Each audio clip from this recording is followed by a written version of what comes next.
비 내리는 압구정에서 72세 아버지가 성공한 딸들을 찾아간다. 아버지, 이러시면 좀 곤란해요. 딸들이 초라한 아버지를 부끄러워한다. 용돈이라도. 큰딸이 10만 원, 둘째가 5만 원을 건네며 책임을 회피한다. 막내만이 우리 집으로 가요. 따뜻하게 밥부터 드세요라며 아버지를 안는다. 언니들의 차가운 시선 속에서 가족의 온도차가 적나라하게 드러난다. 이야기 시작하기 전에요. 구독과 댓글로 함께 해주세요. 여러분의 작은 응원이 다음 이야기를 이어줘요. 서울 구로의 오래된 고시원. 좁은 계단을 올라 3층 끝방에 도착하면 72세의 이만식이 살고 있었습니다. 새벽 5시, 만식은 알람 소리도 없이 저절로 눈을 떴습니다. 아이고, 또 몸이 뻐근하네. 만식이 허리를 짚으며 일어났습니다. 좁은 방에는 침대 하나와 작은 옷장, 그리고 전기포트가 전부였습니다. 벽에는 낡은 가족 사진이 걸려 있었습니다. 10여 년 전 사업이 잘 나가던 시절 찍은 사진이었습니다. 정장 차림의 만식과 예쁘게 차려입은 세 딸이 함께 웃고 있었습니다. 그때가 좋았는데 만식이 사진을 바라보며 한숨을 쉬었습니다. 세수를 마친 만식은 시멘트 가루와 철가루로 얼룩진 작업복을 입었습니다. 몇 번 빨아도 지워지지 않는 얼룩들이 만식의 현실을 말해주고 있었습니다. 사람 하나 살리려고 평생 뛰었는데 결국 이 꼴이구나. 거울 속 자신의 모습을 보며 만식은 씁쓸해했습니다. 한때는 성공한 사업가였던 모습을 찾기 어려웠습니다. 오전 6시 만식은 지하철을 타고 공사장으로 향했습니다. 어르신, 또 오셨네요. 공사장 소장 김 씨가 반갑게 맞았습니다. 네, 오늘도 잘 부탁드립니다. 오늘은 철근 작업이 많아요. 하루 종일 하시면 4만 원 정도 나올 것 같은데. 고맙습니다. 만식의 일은 공사에서 나오는 폐철근에 묻은 시멘트를 망치로 털어내는 것이었습니다. 단순하지만 체력과 집중력이 필요한 일이었습니다. 탕탕탕. 망치 소리가 공사장에 울려 퍼졌습니다. 만식은 묵묵히 철근을 두드렸습니다. 손에는 굳은 살이 박여 있었고 등에는 땀이 흘렸습니다. 아저씨, 나이가 있으신데 힘드시겠어요. 옆에서 일하던 젊은 작업자가 걱정스럽게 말했습니다.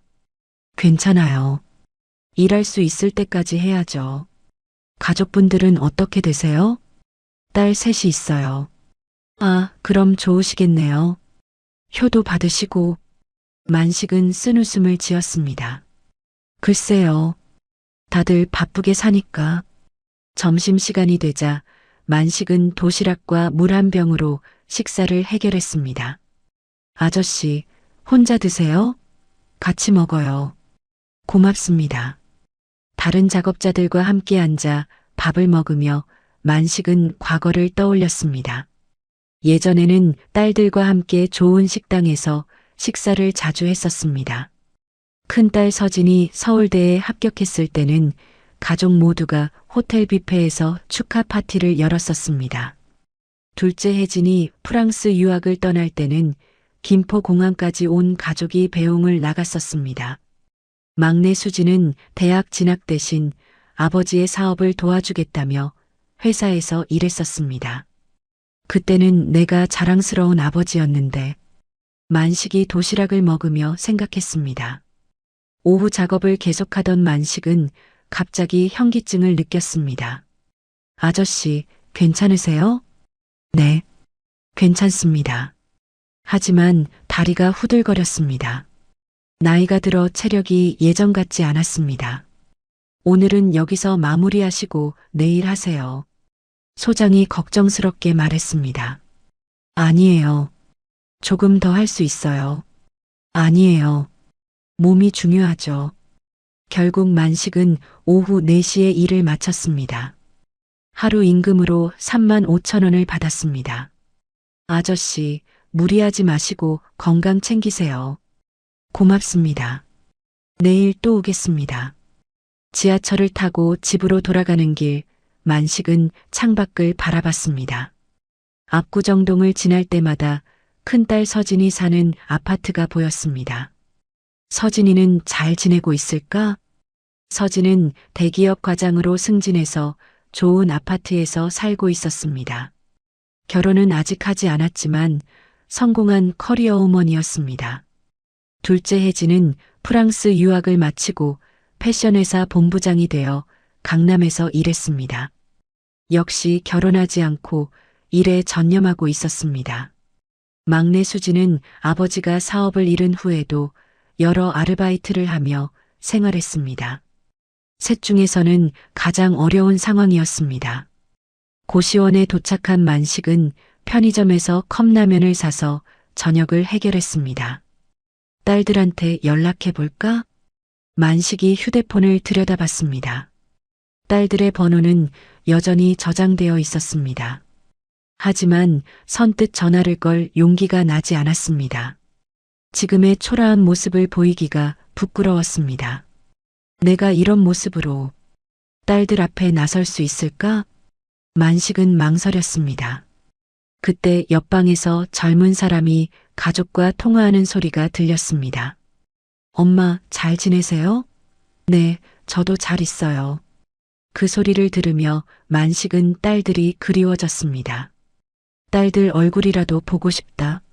만식은 지갑을 열어봤습니다. 몇천 원밖에 없었지만 마음속 기대만큼은 아직 꺼지지 않았습니다. 다음 날 아침 만식은 평소보다 일찍 일어났습니다. 오늘은 딸들을 만나러 가기로 결심했기 때문이었습니다. 오늘은 공사장 일을 쉬어야겠다. 만식이 휴대폰으로 소장에게 연락했습니다. 소장님, 오늘 개인적인 일이 있어서 못 나갈 것 같습니다. 괜찮아요, 아저씨. 몸 조리하세요. 만식은 평소보다 깔끔하게 옷을 차려입었습니다. 그나마 덜 낡은 셔츠와 바지를 골라 입고 구두도 닦았습니다. 딸들한테 부끄럽지 않게 거울을 보며 만식은 머리를 정리했습니다. 하지만 여전히 초라한 모습이었습니다. 오전 9시 만식은 지하철을 타고 압구정동으로 향했습니다. 큰딸 서진이 사는 곳이었습니다.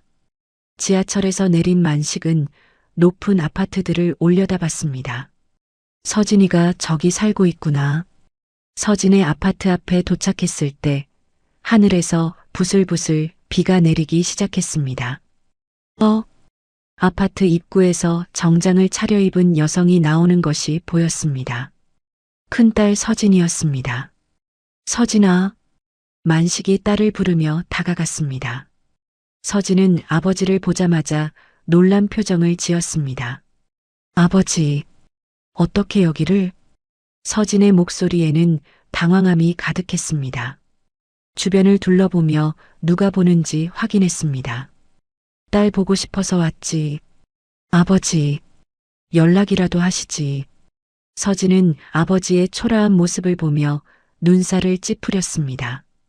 회사 가야 하는데 갑자기 오시면 잠깐만 얘기하자.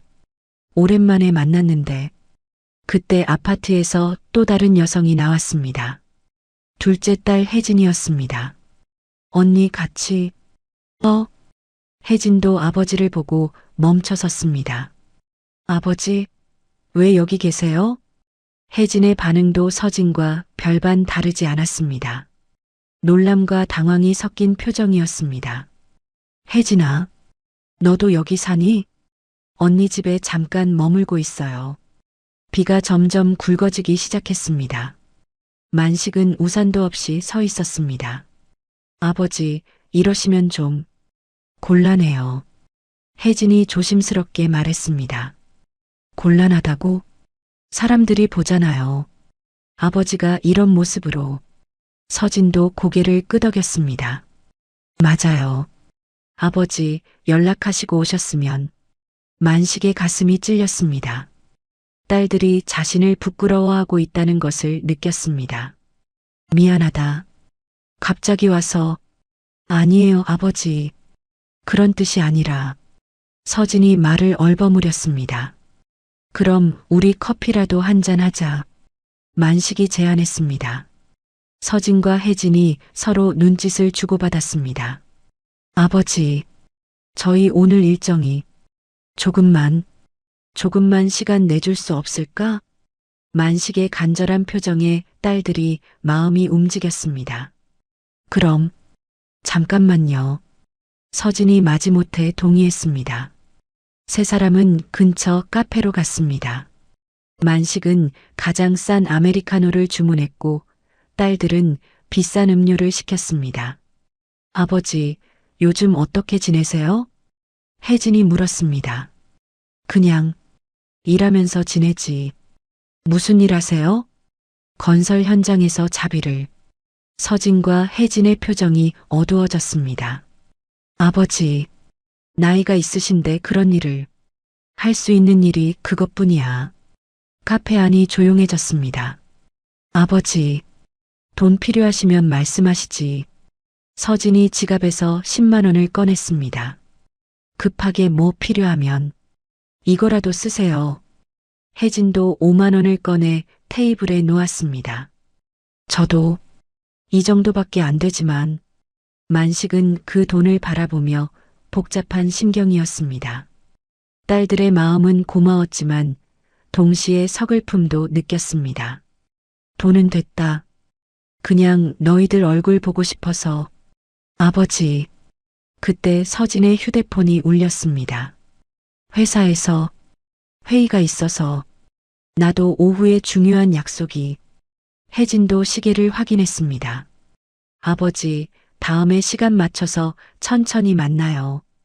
그래. 바쁠 텐데 붙잡고 있었네. 만식이 일어서려 할 때 서진이 말했습니다. 아버지, 그런데 막내는 어떻게 지내요? 수진이? 네, 요즘 연락이 안 돼서. 수진이는 힘들게 지내고 있어. 역시 우리가 도와야 하는데. 혜진이 걱정스럽게 말했습니다. 그때 만식의 휴대폰이 울렸습니다. 막내 수진에게서 온 전화였습니다. 수진아? 아버지, 지금 어디 계세요? 수진의 목소리가 급했습니다.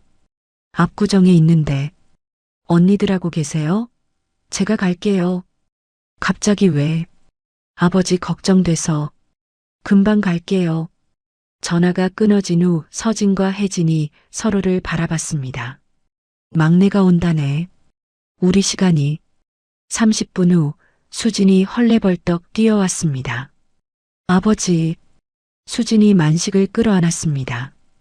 연락도 없이 왜 이렇게 비 맞고 있어요? 수진의 포옹을 지켜보는 서진과 혜진의 표정은 복잡했습니다. 카페 안이 갑자기 조용해졌습니다. 수진이 아버지를 끌어안는 모습을 보며 서진과 혜진은 어색한 표정을 지었습니다. 막내야, 갑자기 뭐야? 서진이 당황하며 말했습니다. 수진은 아버지에게서 떨어지지 않았습니다. 아버지, 왜 연락 안 하시고 혼자 오셨어요? 얼마나 걱정했는데. 미안하다. 그냥 너희들 보고 싶어서. 만식이 수진의 머리를 쓰다듬었습니다. 아버지 옷이 다 젖었네요. 감기 걸리시겠어요. 수진이 아버지의 젖은 옷을 보며 걱정했습니다. 괜찮아, 괜찮아. 괜찮을 리가 있어요. 나이가 몇 살인데. 그때 서진이 시계를 보며 말했습니다. 막내야, 아버지 모시려면 돈도 들어. 너 감당할 수 있어? 무슨 말이에요? 맞아, 우리도 바쁘다고. 혜진도 거들었습니다. 아버지 상황이 이런데 누군가는 책임져야 하잖아. 수진이 언니들을 바라봤습니다. 그럼 언니들은 뭘 하고 있었어요? 우리도 우리 일이. 아버지가 이렇게 힘들게 지내시는 동안 언니들은 뭘 했냐고요? 수진의 목소리가 높아졌습니다. 막내야, 목소리 낮춰. 서진이 주변을 신경 쓰며 말했습니다. 사람들 다 쳐다보잖아. 만식은 딸들 사이의 분위기가 험악해지는 것을 막으려 했습니다. 그만해. 다들 그만해. 아버지는 말씀 마세요. 수진이 아버지를 바라봤습니다. 언니들이 아버지를 어떻게 생각하는지 이제야 알겠어요. 막내야, 오해하지 마. 혜진이 변명했습니다. 우리도 아버지 걱정되지만 현실적으로 뭐요? 아버지 돌보는 게 쉬운 일이 아니라는 거야. 서진이 솔직하게 말했습니다. 그래서 돈으로 해결하려고 하는 거네요. 수진이 테이블 위에 돈을 바라봤습니다. 이게 지금 언니들이 할 수 있는 최선이에요? 막내야, 아버지는 용돈이 필요한 게 아니에요.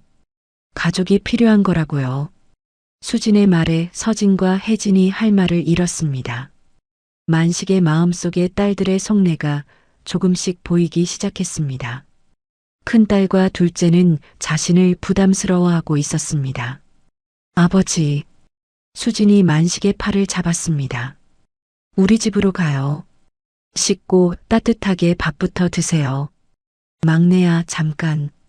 서진이 수진을 불렀습니다. 내 집도 좁잖아. 아버지 모실 형편이 되냐? 그게 뭐 어때서요? 현실을 봐야지. 내가 감당할 수 있겠어? 혜진도 거들었습니다. 맞아. 아버지 몸도 안 좋으신 것 같은데. 혼자서 어떻게. 그럼 언니들이 도와주면 되잖아요. 우리도 바빠서. 바쁘다는 핑계로 아버지를 외면하는 거네요. 수진이 실망스럽게 말했습니다. 만식은 딸들 사이에 갈등이 깊어지는 것을 보며 마음이 아팠습니다. 그만하자. 다들 그만하자. 아버지, 저는 언니들이 이해가 안 돼요. 수진아, 아버지를 위해서라면 뭐든 할 수 있어요. 언니들처럼 돈으로 해결하려고 하지 않아요. 서진이 화를 냈습니다. 야, 너 지금 우리 보고 나쁜 딸이라는 거야? 제가 언제 그런 말 했어요? 지금 하고 있는 말이 그런 뜻 아니야? 언니가 알아서 해석하세요. 혜진이 중재하려 했습니다. 그만해, 둘 다. 아버지 앞에서 이러면 어떡해. 하지만 분위기는 이미 나빠진 상태였습니다.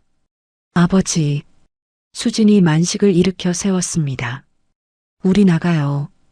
여기서 더 이상 얘기할 게 없어요. 막내야, 오해하지 마. 서진이 말했습니다. 우리도 아버지 걱정되는 건 마찬가지야. 그럼 왜 이런 식으로 대해요? 우리도 힘들다고. 혜진의 목소리가 떨렸습니다. 아버지 모시고 싶어도 현실적으로 어려워. 수진이 언니들을 바라봤습니다. 그럼 저라도 아버지를 모셔야죠. 내가 감당할 수 있겠어? 모르겠어요. 하지만 해봐야죠.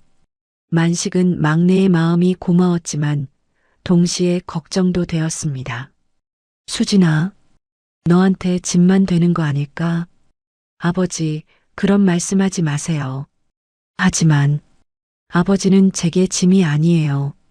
소중한 가족이에요. 수진의 말에 서진과 혜진이 고개를 숙였습니다. 그럼 아버지 모시고 가겠어요. 수진이 아버지의 팔을 부축했습니다. 막내야. 서진이 불렀지만 수진은 돌아보지 않았습니다. 언니들도 시간 나면 아버지 보러 와요.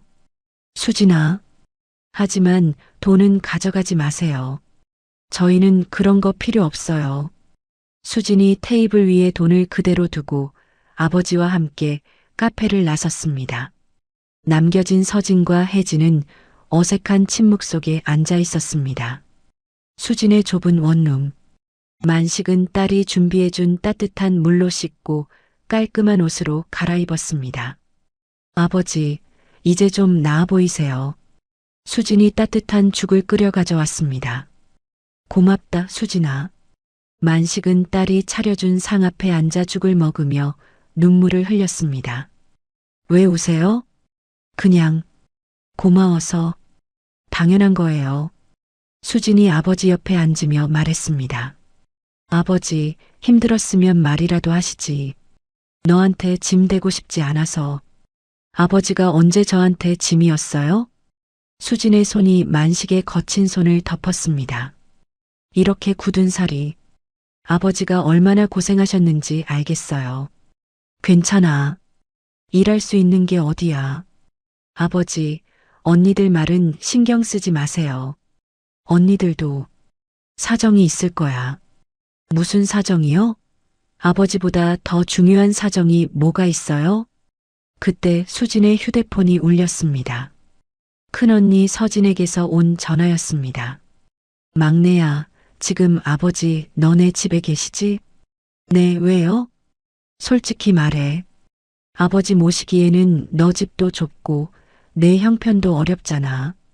서진의 목소리에 짜증이 섞여 있었습니다. 그래서요? 그리고 병원에 계셨던 거 왜 우리한텐 숨긴 거야? 수진이 깜짝 놀랐습니다. 병원이요? 무슨 병원? 아버지가 안 말씀하셨어? 심장 쪽으로. 만식이 수진의 표정을 보며 당황했습니다. 아버지가 병원에 계셨다고요? 수진이 아버지를 바라봤습니다. 아버지, 정말이에요? 만식이 고개를 숙였습니다. 그게 전화 너머로 서진의 목소리가 계속 들렸습니다. 아버지 이름으로 된 압류통지서가 우리 집으로 왔어. 병원비 때문에. 수진의 손에서 휴대폰이 떨어질 뻔했습니다. 압류통지서라고요? 응. 병원비가 많이 밀렸나 봐. 수진이 아버지를 바라봤습니다. 아버지, 언제부터 아프셨어요? 몇 달 전부터. 가슴이 답답하고 그런 중요한 일을 왜 말 안 하셨어요? 너희들 걱정시키고 싶지 않아서. 수진의 눈에서 눈물이 흘렸습니다. 아버지, 혼자 얼마나 무서우셨어요? 괜찮았어. 괜찮을 리 없잖아요. 휴대폰에서 서진의 목소리가 계속 들렸습니다. 막내야, 거기 있어? 수진이 다시 전화를 받았습니다. 언니, 솔직히 말해서 우리도 부담스러워. 뭐가 부담스럽다고요? 아버지 병원비도 그렇고 계속 돌봐드려야 하는 것도. 수진이 화가 났습니다. 그럼 어쩌자는 거예요? 요양원 같은데 알아봐야 하는 거 아니야? 요양원이라고요? 만식이 그 말을 듣고 충격을 받았습니다. 언니, 정말 그런 생각하고 계셨어요? 현실적으로 생각해봐. 우리가 계속 모실 수는 없잖아. 왜 없어요? 우리도 우리 일이 있고 아버지도 전문적인 케어를 받으시는 게. 수진이 전화를 끊어버렸습니다. 만식은 딸들의 대화를 듣고 깊은 상처를 받았습니다. 수진아, 미안하다. 왜 아버지가 미안하다고 하세요? 내가 너희들한테 짐이 되는구나. 아니에요. 절대 그런 거 아니에요. 수진이 아버지를 꽉 안았습니다. 언니들이 이상한 거예요. 아버지는 잘못 없어요. 하지만 병원비는 제가 어떻게든 해결할게요. 너 혼자서 어떻게. 방법이 있을 거예요. 아르바이트를 더 하든지. 만식이 딸의 마음이 고마우면서도 미안했습니다. 수진아, 너까지 고생하게 만들어서. 아버지, 그런 말 하지 마세요. 그때 또 휴대폰이 울렸습니다. 이번에는 둘째 혜진이었습니다. 수진아, 언니랑 통화했지? 네. 우리도 고민이 많아. 아버지 모시고는 싶은데. 그럼 왜 그런 말을 해요? 현실적으로. 우리가 다 포기하고 아버지만 돌볼 수는 없잖아. 수진이 한숨을 쉬었습니다. 언니들은 일이 더 중요한 거네요. 그런 게 아니라. 그럼 뭐예요? 우리도 무서워. 혜진의 목소리가 떨렸습니다. 뭐가 무서워요? 책임이. 부담스러워.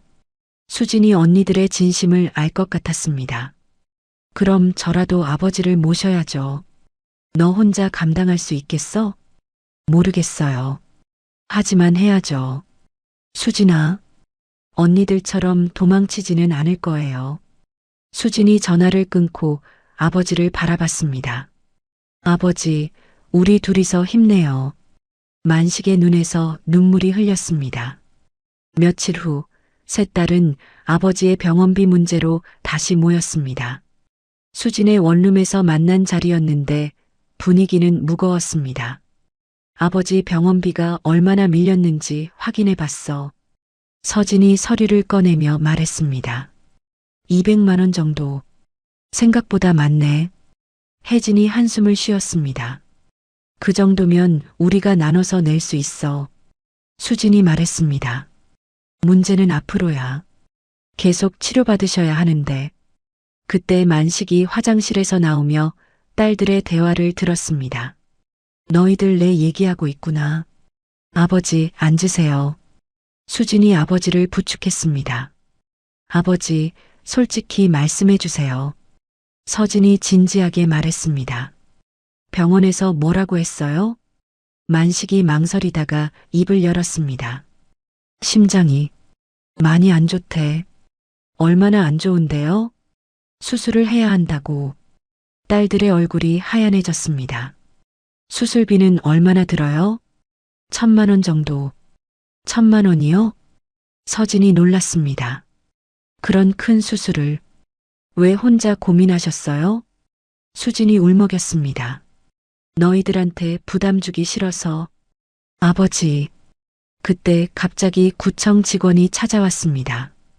이만식 씨 계십니까? 네, 저인데요. 가족관계 등록부 정정건으로 왔습니다. 직원이 서류를 펼쳤습니다. 무슨 일인가요? 서진이 물었습니다. 이만식 씨 따님들 중에서 친자 관계에 문제가 있다는 신고가 들어왔습니다. 순간 방안이 조용해졌습니다. 친자 관계요? 혜진이 당황해서 물었습니다. 네, 정확한 확인이 필요해서 왔습니다. 무슨 소리예요? 수진이 떨리는 목소리로 말했습니다. 직원이 서류를 보며 설명했습니다. 이만식 씨 가족관계 등록부상 따님 중 한 분은 친자가 아닐 가능성이 있습니다. 셋 딸의 얼굴이 얼어붙었습니다. 누가 그런 신고를 한 거예요? 서진이 물었습니다. 익명신고라서 확인이 어렵네요. 만식이 갑자기 주저앉았습니다. 아버지, 수진이 아버지를 부축했습니다. 괜찮으세요? 미안하다. 너희들한테. 만식의 목소리가 떨렸습니다. 아버지, 무슨 말씀이에요? 혜진이 다급하게 물었습니다. 직원이 어색해하며 말했습니다. 일단 정확한 확인을 위해 유전자 검사가 필요합니다. 유전자 검사요? 네, 세 분 모두. 서진이 화를 냈습니다. 이게 무슨 일이에요? 갑자기 와서. 죄송합니다. 하지만 법적 절차라서. 수진이 떨리며 물었습니다. 아버지, 정말 무슨 일이에요? 만식이 고개를 떨구었습니다. 너희들 어머니 돌아가시기 전 내가 큰 잘못을 했다. 잘못이 뭔데요? 그때 어머니가 많이 아프셨잖아. 병원 입원해 계시고. 만식이 힘들게 말을 이었습니다. 내가 외로워서 다른 여자를 만났어. 딸들이 충격을 받았습니다. 다른 여자요? 그 사람과 사이에서 설마. 서진이 믿을 수 없다는 표정을 지었습니다. 그 죗값이 지금 이렇게 온 거다. 만식이 울먹였습니다. 혜진이 떨리는 목소리로 물었습니다. 그럼 누구예요? 누가 진짜 딸이 아니냐고요? 나도 정확히 모르겠어. 모른다고요? 수진이 놀랐습니다. 어머니가 마지막까지 말씀하지 않으셨어. 그럼 우리 중 누군가는. 서진의 목소리가 떨렸습니다. 직원이 조심스럽게 말했습니다. 일단 검사를 받아보시고 결과가 나오면 연락드리겠습니다. 직원이 나간 후 셋 딸은 서로를 바라보았습니다. 이게 무슨 일이야? 혜진이 중얼거렸습니다. 아버지, 왜 지금까지 숨기셨어요? 서진이 분노와 당황이 섞인 표정으로 물었습니다. 미안하다. 정말 미안하다. 만식이 고개를 숙였습니다. 수진이 두 손을 떨며 말했습니다.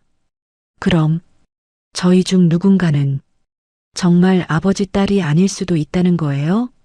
수진아, 이런 식으로 알게 될 줄은 몰랐어요. 방 안은 무거운 침묵에 휩싸였습니다. 서진이 일어서며 말했습니다. 일단 검사부터 받아보자. 언니, 지금 당장 뭘 해도 소용없어. 결과를 봐야지. 혜진도 고개를 끄덕였습니다. 맞아. 확실히 알아보자. 수진만이 아버지 옆에 남아 있었습니다. 아버지, 무서워요. 나도 무서워. 만식이 딸의 손을 잡았습니다. 하지만 진실은 밝혀져야 해. 유전자 검사 결과를 기다리는 일주일 동안 세 딸의 관계는 미묘하게 변했습니다. 서진과 혜진은 평소보다 연락을 자주 했고 수진은 아버지 곁을 더욱 지켰습니다. 밤늦은 시간 수진은 아버지 옆에서 잠들지 못하고 있었습니다. 수진아, 잠 못 자니? 만식이 조용히 물었습니다. 네. 아버지는요? 나도 잠이 안 와.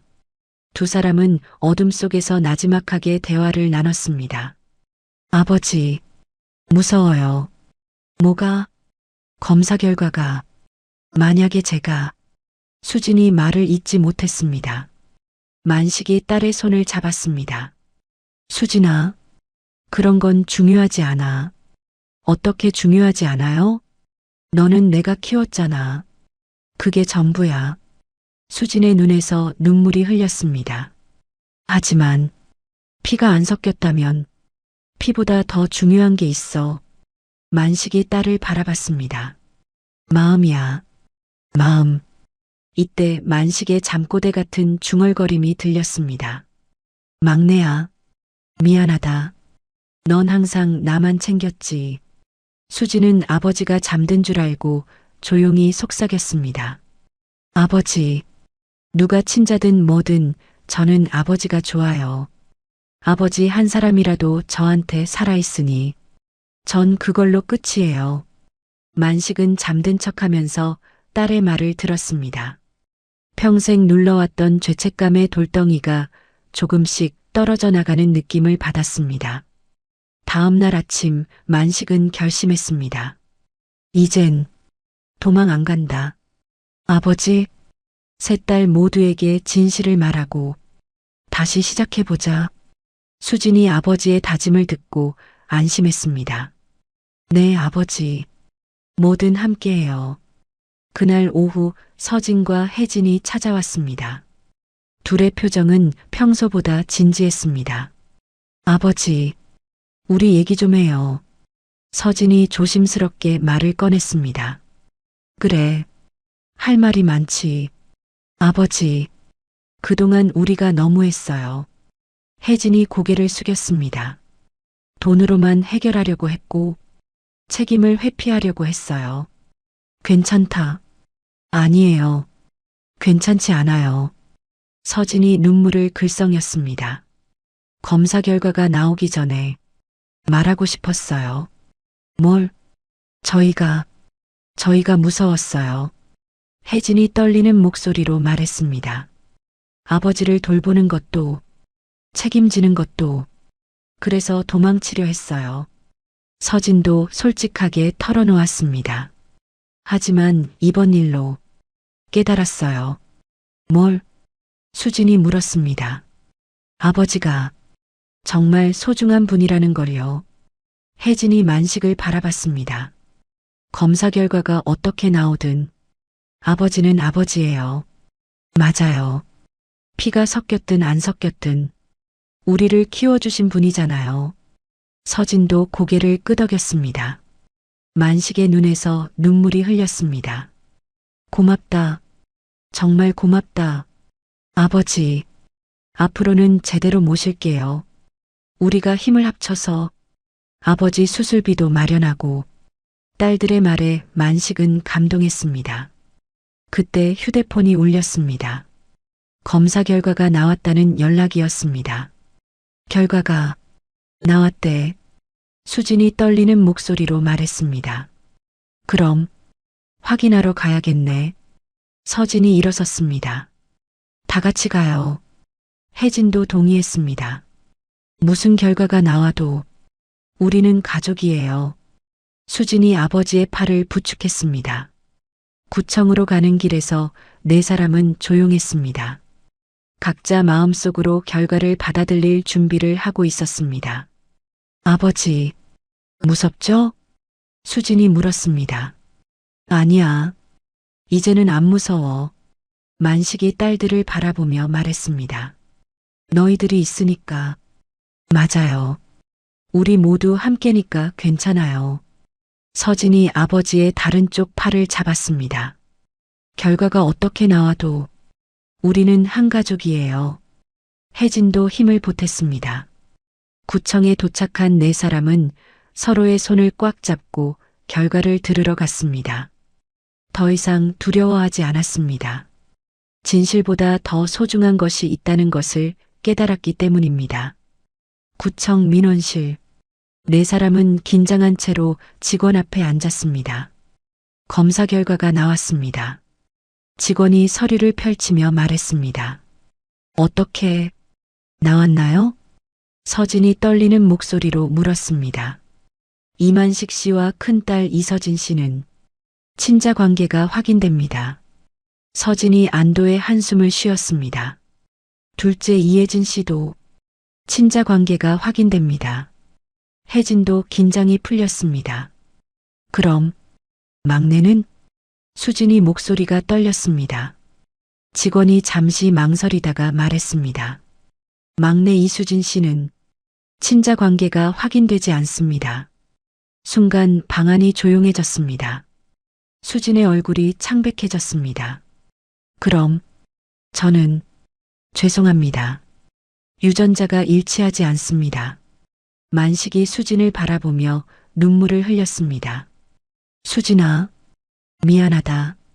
아버지. 수진이 그 자리에 주저앉았습니다.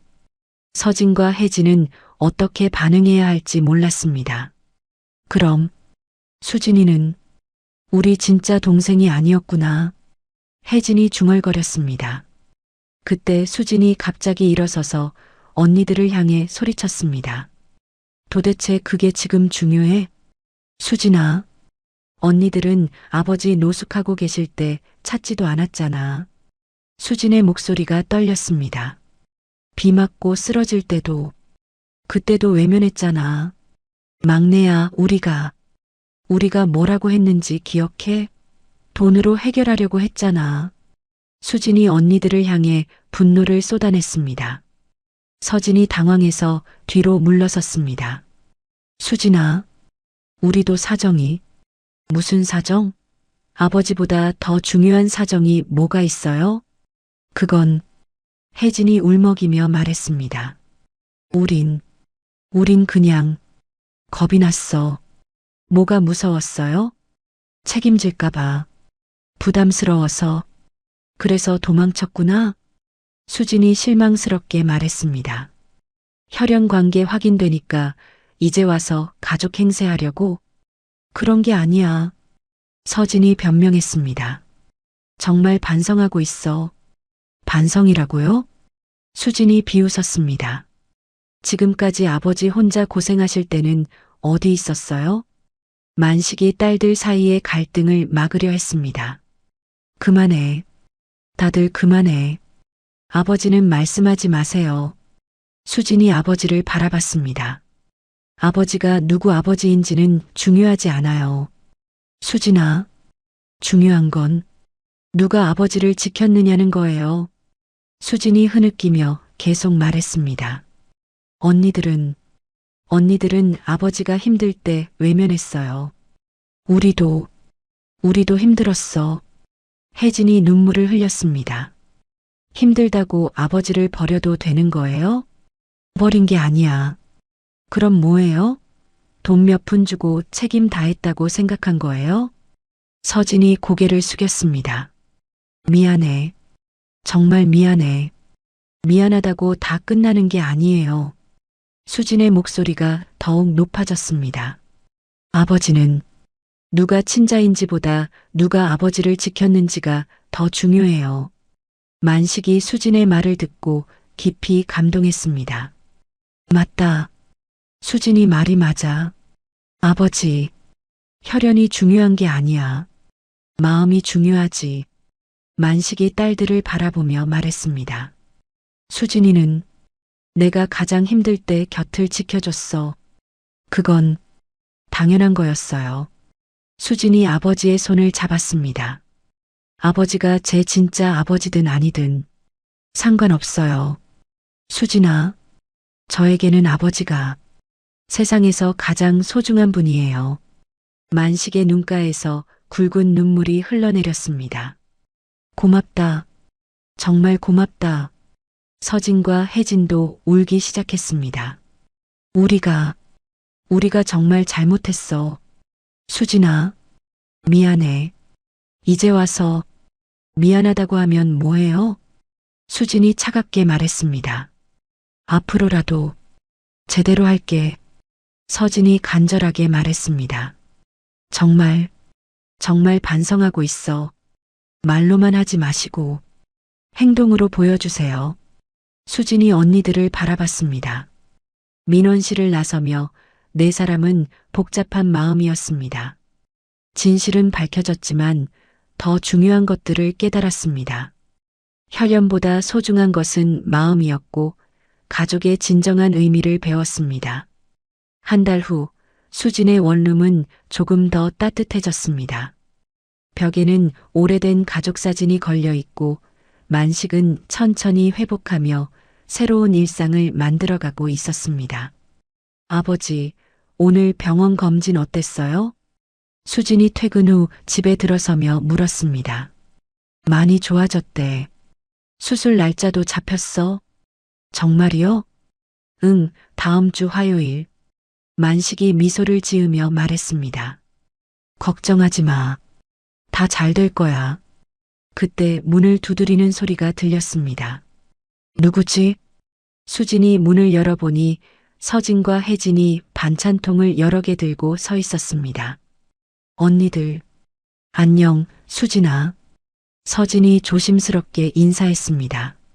아버지 드시라고 반찬 좀 만들어 왔어. 혜진도 반찬통을 내밀었습니다. 들어오세요. 수진이 문을 열어줬습니다. 한 달 전과 달리 언니들의 태도가 많이 달라져 있었습니다. 아버지, 안녕하세요. 서진과 혜진이 정중하게 인사했습니다. 그래, 왔구나. 만식이 반갑게 맞았습니다. 아버지, 병원에서 뭐라고 했어요? 수술 잘 되면 괜찮을 거래. 수술비는 준비됐어요? 서진이 조심스럽게 물었습니다. 우리가 셋이서 나누기로 했어. 수진이 대답했습니다. 정말요? 네, 각자 할 수 있는 만큼. 저녁 준비를 하며 네 사람은 자연스럽게 대화를 나눴습니다. 한 달 전과는 완전히 다른 분위기였습니다. 아버지, 제가 끓인 미역국 드세요. 혜진이 정성스럽게 국을 떠드렸습니다. 고맙다. 저는 아버지가 좋아하시는 김치찌개 끓여왔어요. 서진도 반찬을 차렸습니다. 수진이 그 모습을 보며 뿌듯해했습니다. 이제야 좀 가족 같네요. 수진아, 그동안 미안했어. 서진이 진심으로 사과했습니다. 너 혼자 모든 걸 감당하게 해서 이제 그런 얘기하지 말아요. 수진이 언니들을 바라봤습니다. 중요한 건 앞으로니까. 식사를 마친 후 네 사람은 거실에 앉아 이야기를 나눴습니다. 아버지, 한 가지 물어봐도 될까요? 혜진이 조심스럽게 말을 꺼냈습니다. 뭐든 물어봐. 저희가 아버지 친자인 게 확인됐는데 기분이 어때요? 만식이 잠시 생각하다가 대답했습니다. 솔직히 안도했지. 왜요? 너희들에게 미안한 마음이 있었거든. 아버지. 하지만 이제는 알겠어. 혈연이 중요한 게 아니라는 걸. 만식이 수진을 바라봤습니다. 수진이가 가르쳐 줬어. 제가 뭘. 진짜 가족은 피로 맺어지는 게 아니라 마음으로 맺어지는 거라는 걸. 아버지. 수진의 눈에서 눈물이 흘렸습니다. 서진이 말했습니다. 아버지 말씀이 맞아요. 우리도 이제야 깨달았어요. 수진이가 진짜 딸이었어. 혜진도 고개를 끄덕였습니다. 혈연보다 마음이 더 중요한 거였구나. 만식이 새 딸을 바라보며 말했습니다. 세상에서 가장 무거운 게 부모 마음이다. 네, 아버지. 하지만 가장 가벼운 것도 자식 마음이지. 딸들이 아버지의 말을 새겨들었습니다. 앞으로는 무겁게 살지 말고 가볍게 살자. 무슨 뜻이에요? 서로를 부담스러워하지 말고 진심으로 사랑하자는 뜻이야. 수진이 아버지의 손을 잡았습니다. 아버지, 괜찮아요. 우리 이제부터 다시 시작하면 돼요. 맞아요. 과거는 과거고. 서진도 동의했습니다. 우리 앞으로 잘하면 되는 거죠. 혜진도 힘을 보탰습니다. 만식은 딸들을 바라보며 흐뭇해했습니다.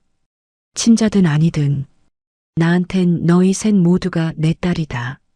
아버지, 고맙다. 정말 고맙다. 만식의 목소리가 떨렸습니다. 아버지도 고마워요. 우리를 이렇게 키워주셔서. 수진이 아버지를 안았습니다. 서진과 혜진도 함께 아버지를 끌어안았습니다. 창밖에는 봄비가 내리고 있었습니다. 하지만 이번에는 차갑지 않았습니다.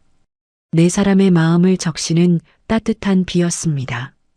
일주일 후 만식의 수술은 성공적으로 끝났습니다. 아버지, 어떻게 느끼세요? 수진이 병실에서 물었습니다. 몸이 가벼워진 것 같아. 정말 다행이에요. 서진과 혜진도 병문안을 왔습니다. 아버지, 회복하시면 저희 집에서 지내세요. 고맙지만 수진이랑 지내는 게 좋겠어. 왜요? 수진이가 나를 가장 잘 알거든. 만식이 막내딸을 바라봤습니다. 하지만 언니들도 자주 와줘야 해. 당연하죠.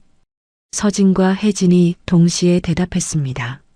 한 달 후 만식은 완전히 회복했습니다. 네 사람은 함께 식사하며 평범하지만 행복한 일상을 보내고 있었습니다. 피보다 진한 건 결국 마음이었구나.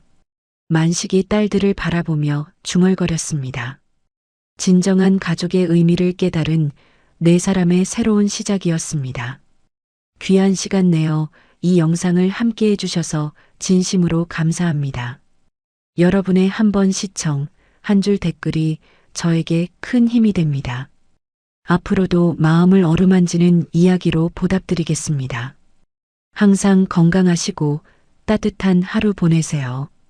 눈보라 속 담요를 뒤집어 쓴 노숙 여인을 본 순간 정우의 숨이 멎었다. 은영, 너 맞지? 떨리는 목소리가 얼어붙은 밤을 갈랐다. 여인은 고개를 들지 못한 채 입술만 떨었다. 정우 씨 미안해. 20년을 삼켰던 분노와 그리움이 동시에 터졌다. 왜 우리를 버렸는데? 정우의 울음이 겨울 공기를 찢었다. 이야기 시작하기 전에요. 구독과 댓글로 함께 해주세요.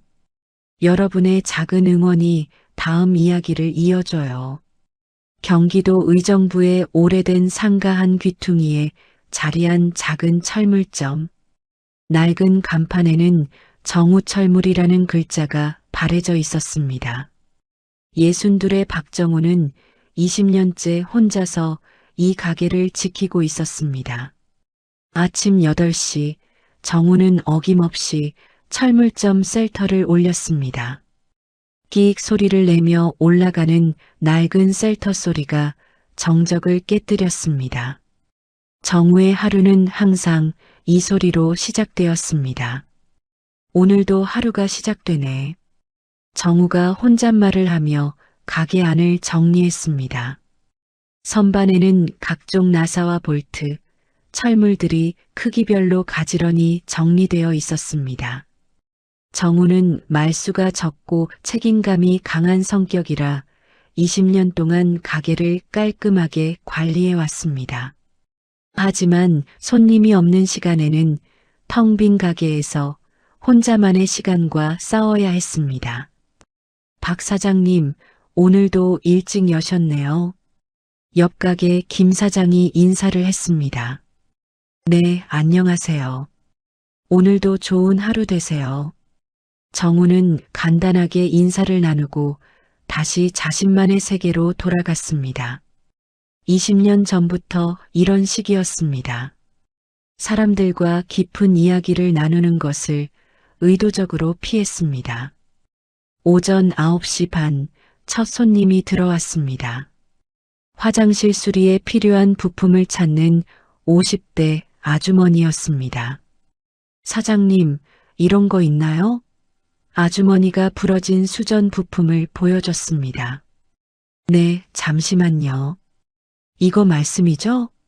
정우가 선반에서 맞는 부품을 신속하게 찾아 건넸습니다. 아, 맞아요. 얼마예요?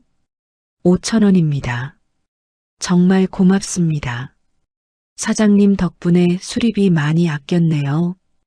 간단한 거래였지만 정우에게는 하루 중 가장 활기찬 순간이었습니다. 누군가에게 도움이 된다는 느낌이 그를 살아가게 하는 작은 동력이었습니다. 10시경 단골 할아버지가 가게에 들어왔습니다. 정우야, 망치 하나 빌려줄 수 있나? 네, 여기 있습니다. 언제까지 쓰실 건가요? 오후에 가져다 줄게. 고맙다.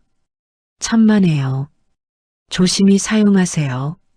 정우는 동네 사람들에게 도구를 빌려주는 일도 자주 했습니다. 20년간 쌓인 신뢰 덕분이었습니다.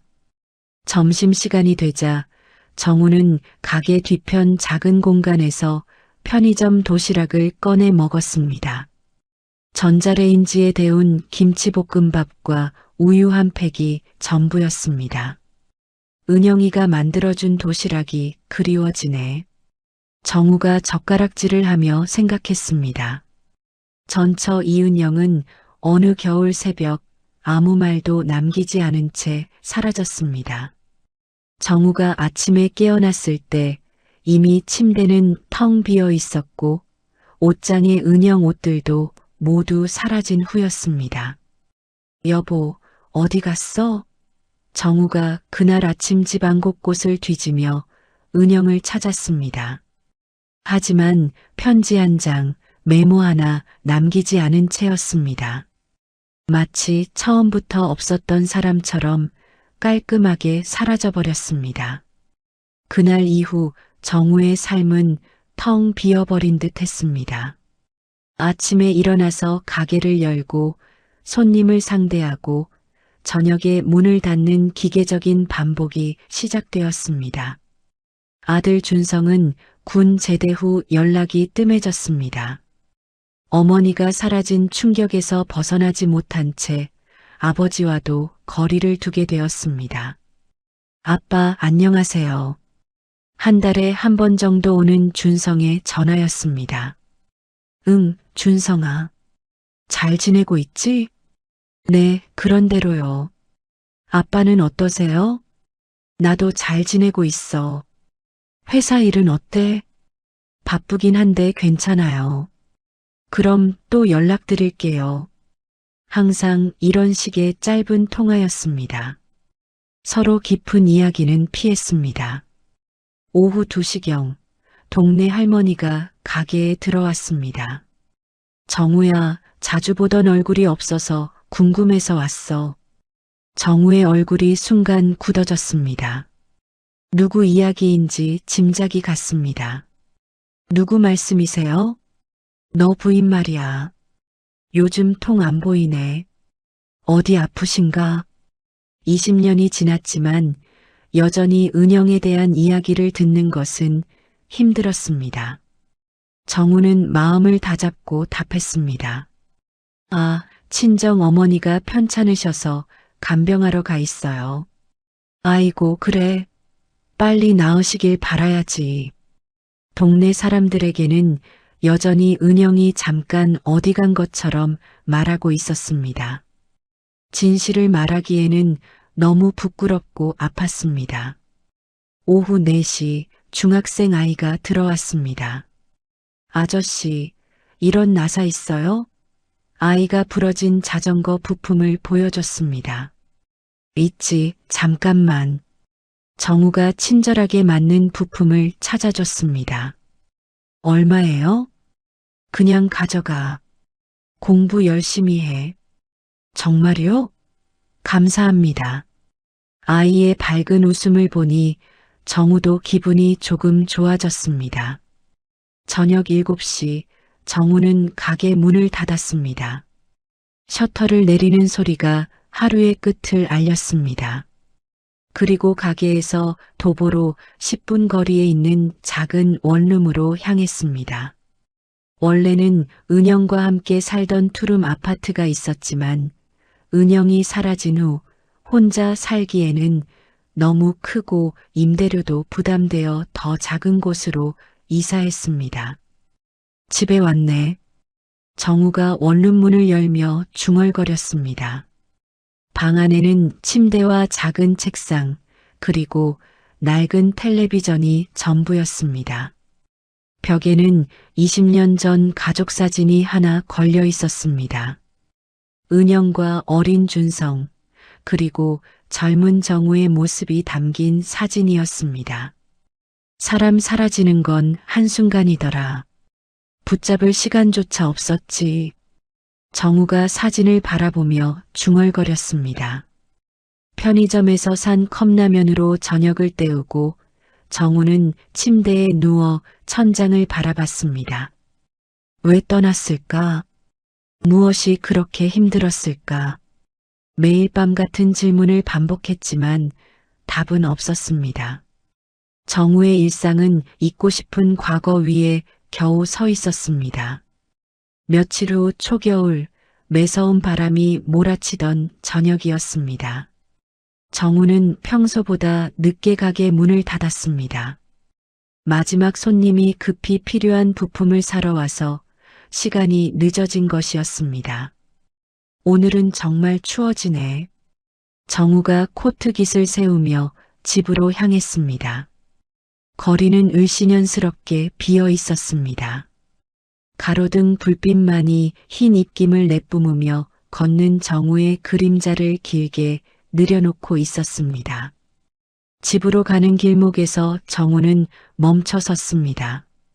골목 어귀벽 밑에 누군가 웅크리고 앉아있는 모습이 보였습니다. 저 추운데 앉아 계시면 어떡하나. 정우가 다가가려다 망설였습니다. 최근 들어 노숙자들이 늘어나고 있다는 뉴스를 본 적이 있었습니다. 하지만 이런 추운 날씨에 밖에서 밤을 보낸다는 것은 위험한 일이었습니다. 정우는 결국 발걸음을 돌려 근처 편의점으로 갔습니다. 사장님, 따뜻한 음료수 하나랑 담요 있나요? 담요는 없는데 핫팩이랑 컵라면은 어떠세요? 그것도 좋겠네요. 둘 다 주세요. 정우는 따뜻한 커피와 컵라면, 그리고 핫팩 몇 개를 샀습니다. 그리고 다시 그 골목으로 향했습니다.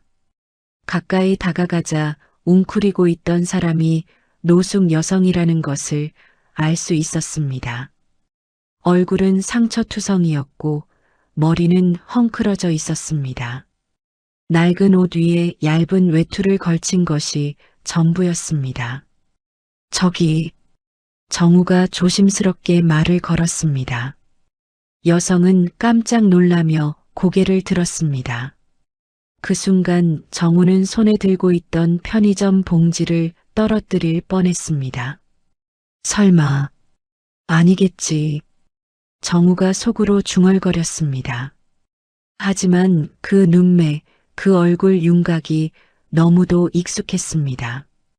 20년이라는 세월이 흘렀지만 완전히 잊을 수는 없는 모습이었습니다. 여성은 정우를 올려다보며 떨리는 목소리로 말했습니다. 저기, 혹시, 담요, 한 번만 빌려주실 수 있어요? 20년 전 마지막으로 들었던 바로 그 음성이었습니다. 정우의 심장이 쿵 내려앉았습니다. 다리에서 힘이 빠지는 것을 느꼈습니다. 은영이, 맞니? 정우가 떨리는 목소리로 물었습니다. 여성의 얼굴이 창백해졌습니다. 눈빛 속에는 놀라움과 두려움, 그리고 수치심이 뒤섞여 있었습니다. 아, 아니에요. 저 잘못 보신 것 같은데요. 여성이 고개를 돌리며 일어나려 했습니다. 은영아, 나야. 정우야. 정우가 한 걸음 더 다가갔습니다. 여성이 더 이상 도망갈 수 없다는 것을 깨닫고 털썩 주저앉았습니다. 정우 씨, 여성이 작은 목소리로 인정했습니다. 정우의 눈앞이 하얘졌습니다. 20년간 궁금해했던 은영이 이런 모습으로 나타날 줄은 상상도 못했습니다. 20년 동안 어디 있었던 거야? 정우의 목소리가 떨렸습니다. 은영은 고개를 들지 못했습니다. 옷깃으로 얼굴을 가리려 했지만 소용없었습니다. 왜 떠난 건데? 정우가 무릎을 굽혀 은영과 같은 높이에서 말했습니다. 말하면 당신까지 다칠까봐 그랬어. 은영이 울먹이며 답했습니다. 무슨 소리야? 다치다니? 정우 씨, 제발 그냥 못 본 척 해줘요. 은영이 정우의 앞에서 일어나려 했지만 오랫동안 추위에 떨어서인지 다리에 힘이 없어 보였습니다. 정우는 들고 있던 커피를 은영에게 내밀었습니다. 일단 이것부터 마셔. 얼어 죽겠어. 아니에요. 괜찮아요. 괜찮긴 뭐가 괜찮아. 이 추운 데서 뭘 하고 있는 거야? 은영이 정우를 바라봤습니다. 20년 전보다 훨씬 늙어 보였지만 여전히 따뜻한 눈빛은 그대로였습니다. 정말 못 본 척 할 수 없어요? 은영이 간청하듯 말했습니다. 안 돼. 20년 동안 궁금했어. 왜 갑자기 사라졌는지, 어디서 뭘 하고 있었는지. 정우가 자신의 코트를 벗어 은영의 어깨에 걸쳐줬습니다. 이러면 안 돼요. 사람들이 보면. 사람들은 신경 쓰지 마. 일단 따뜻한 데로 가자. 안 돼요. 정말 안 돼요. 은영이 코트를 벗으려 했지만 정우가 막았습니다. 왜 안 돼? 우리 사이에 뭐가 그렇게 어려워? 20년이나 지났잖아요. 이제 남남이에요. 남남이라고? 우리가 남남이라고? 정우의 목소리가 커졌습니다. 지나가던 사람들이 쳐다봤습니다. 조용히 해줘요. 제발. 은영이 주위를 살피며 말했습니다. 정우는 은영의 반응에서 뭔가 심상치 않다는 것을 느꼈습니다. 단순히 부끄러워서가 아니라 무언가를 두려워하고 있었습니다. 은영아, 혹시 누가 너를 괴롭히는 사람이라도 있어? 은영이 깜짝 놀라며 정우를 바라봤습니다. 아니에요. 그런 거 아니에요.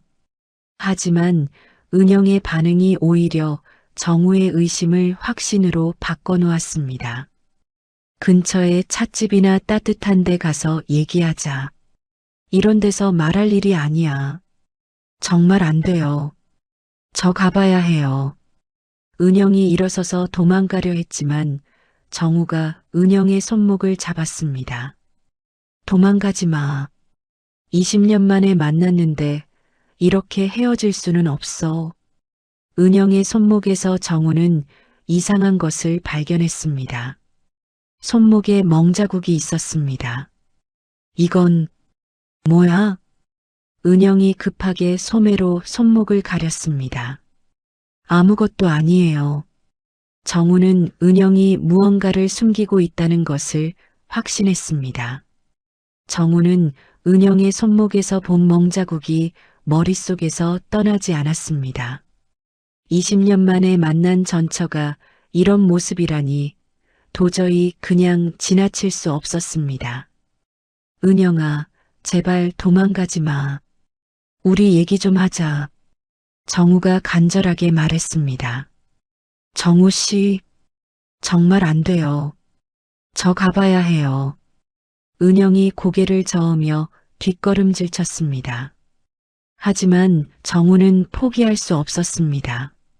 20년간 품어온 궁금증과 원망, 그리고 지금 은영의 처참한 모습이 그를 놓아주지 않았습니다. 그럼 내일이라도 만나자. 시간 되는 때 말해줘. 정우가 타협점을 제시했습니다. 안 돼요. 만날 수 없어요. 왜 안 되는데? 은영이 잠시 망설이더니 작은 목소리로 말했습니다. 복잡해요. 말로 설명하기 어려워요. 정우는 은영의 반응에서 뭔가 심각한 문제가 있다는 것을 직감했습니다. 그럼 지금이라도 얘기하자. 근처에 24시간 카페 있어. 거기서 따뜻한 것도 마시고. 정말 안 돼요. 은영이 다시 도망가려 했지만 추위에 떨어서인지 비틀거렸습니다. 정우가 재빨리 은영을 붙잡았습니다. 이 상태로 어디 가려고 그래? 얼어 죽겠어. 괜찮아요. 저 혼자 할 수 있어요. 하지만 은영의 목소리에는 전혀 확신이 없었습니다. 정우는 강제로라도 은영을 따뜻한 곳으로 데려가기로 결심했습니다. 싫어도 일단 따라와. 감기라도 걸리면 어떡하려고. 정우 씨, 말 안 들으면 억지로라도 데려갈 거야. 결국 은영은 정우를 따라 근처 카페로 향했습니다. 깊은 밤이라 손님이 거의 없는 조용한 카페였습니다. 어서 오세요. 카페 직원이 인사했습니다. 따뜻한 음료 2잔 주세요. 가장 따뜻한 걸로요. 정우가 주문했습니다. 구석진 자리에 앉자 은영은 계속 주위를 살폈습니다. 마치 누군가 따라올까봐 두려워하는 것 같았습니다. 은영아, 대체 무슨 일이야? 왜 이렇게 두리번거려? 정우가 걱정스럽게 물었습니다. 아무것도 아니에요. 아무것도 아니긴. 손목에 멍은 뭐고 이렇게 길거리에서 떨고 있는 건 또 뭐야? 은영이 고개를 숙였습니다. 한참이 지나서야 입을 열었습니다. 정우 씨, 혹시 은영이 누구인지 확인하고 싶지 않으셨어요? 무슨 소리야? 너 은영 맞잖아. 아니에요. 저 이제 은영이 아니에요. 정우는 은영의 말을 이해할 수 없었습니다. 무슨 말인지 모르겠어. 똑똑히 말해줘. 은영이 커피잔을 양손으로 감싸며 말했습니다. 20년 전 제가 떠난 이유, 정말 알고 싶으세요? 당연하지. 20년 동안 그것만 궁금했어. 알게 되면 후회할지도 몰라요. 정우는 은영의 진지한 표정을 보며 가슴이 두근거렸습니다. 뭔가 중대한 이야기가 나올 것 같았습니다. 후회든 뭐든 듣고 싶어? 말해줘. 은영이 깊은 숨을 쉬더니 천천히 입을 열었습니다. 그때 빚쟁이들이 집까지 찾아왔었어요. 빚쟁이? 네.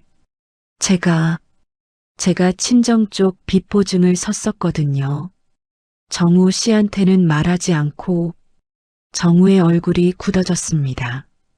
얼마나 큰 빚이었는데 몇 천만 원. 당시로서는 감당하기 어려운 금액이었어요. 정우가 주먹을 꽉 쥐었습니다. 그래서 혼자 짊어지려고 떠난 거야? 빚쟁이들이 그랬어요. 제가 사라지면 당신이랑 준성이는 건드리지 않겠다고. 그깟 돈 때문에 가족을 버렸다고. 은영의 눈에 눈물이 맺혔습니다. 버린 게 아니라 지키려고 했어요. 정우는 분노와 안타까움이 동시에 밀려왔습니다. 그럼 20년 동안 뭘 하고 살았어? 이런 꼴이 될 때까지? 처음에는 빚을 갚으려고 열심히 일했어요. 공장에서 식당에서 청소일까지. 그런데 이자가 눈덩이처럼 불어나더라고요. 아무리 갚아도 줄어들지 않았어요. 은영의 목소리가 점점 작아졌습니다. 그러다가 몸이 망가졌어요. 과로로 쓰러진 적도 있고, 그때부터 일자리 구하기가 어려워졌어요. 정우는 은영의 이야기를 들으며 가슴이 찢어지는 것 같았습니다. 왜 연락 한 번 하지 않았어? 같이 해결할 수 있었잖아. 연락하고 싶었어요. 정말 많이 하고 싶었어요. 그럼 왜 안 했어? 당신과 준성이가 저 없이도 잘 살고 있을 거라고 생각했어요. 제가 나타나면 오히려 방해가 될 거라고. 정우가 테이블을 세게 쳤습니다. 그건 내 혼자만의 생각이야. 우리가 얼마나 걱정했는지 알아?